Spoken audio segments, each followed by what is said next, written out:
I had the privilege of standing out in front of Congressman Ackerman's office with several of the folks from the Tea Party, from the Republican Party, from the Conservative Party, from the Independence Party, and from the Libertarian Party, all four of which endorsed my candidacy when I ran in New York City. And we won. We won because we were not just Republicans, we were not just conservatives, we were not just independents, we were not just libertarians. We were people who revere the Constitution, who revile those people who can't and won't subscribe to its tenets, and we're on the precipice of something great.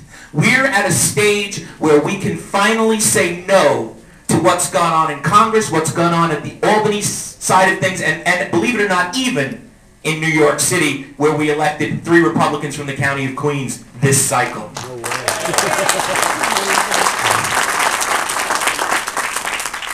This year you have a tremendous opportunity. You have the ability to send a message to Washington that New York, like Massachusetts, is not going to go down that road alone anymore. Our goal has to be a return to the principles on which our nation was founded. Our government cannot continue to mortgage our futures, to continue to spend our money, to continue to compel us to work 50% of the time for other people, and then ask us what's wrong with the system. The system is broken because our government is unresponsive to its people, has not heard what we have to say, but they will hear. And this election cycle is your opportunity to say to our government, enough is enough. We're not going to stand for it anymore. We're going to make sure that our Supreme Court doesn't look like they did in the Kelo decision to tell you eminent domain can be used for a private purpose, which is not what the founders intended.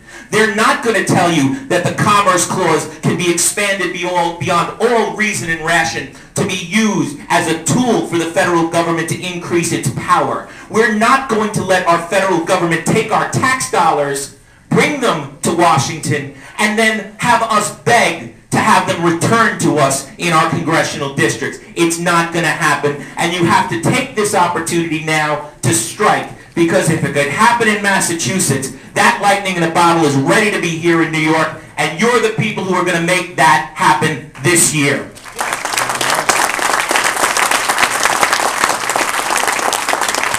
I have to go into Manhattan to the Ronald Reagan annual dinner. It's celebrating, of course, that great man who said government is the enemy, government is the problem, and if someone comes to your door and says, I'm from the government and I'm here to help, you should be worried. Because that is what we're up against right now, ladies and gentlemen.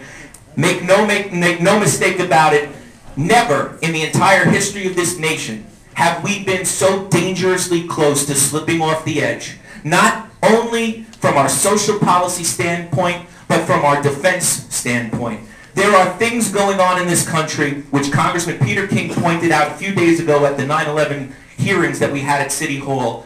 Just how little this administration is willing to listen to even their own people. The Congress of the United States was not informed about the civilianization of the trials, was not informed where they were going, when they were going. They were not given any details on it. And then, look at what happened. Senator Schumer did a complete 180 on it, right? Because you said no. Gillibrand, complete 180. Why? Because you said no. Well, it's about time, instead of them marching after the fact, they march before the fact. That they stand up like Congressman King did ahead of time to say no. This is our opportunity to do that. This is the chance we have to make a difference, and I am with you, and if there's anything I or my office can do for you, you know that I will be with you the whole way. We were there back in the summer protesting in front of Congressman Ackerman's office. I was there with Phil Orenstein, with Tony Carolla, with a great group of people who were out there saying no to him then. When Betsy McCoy Ross came and we had her in Belrose at the VFW there for her speech on healthcare reform, we were there. We'll continue to be there. I want you all to listen to these candidates. Ask them those tough questions. Make sure you pick the right one, because this year we take back Washington. God bless all of you. God bless the United States. Thank you, Sam. Congratulations. I know how to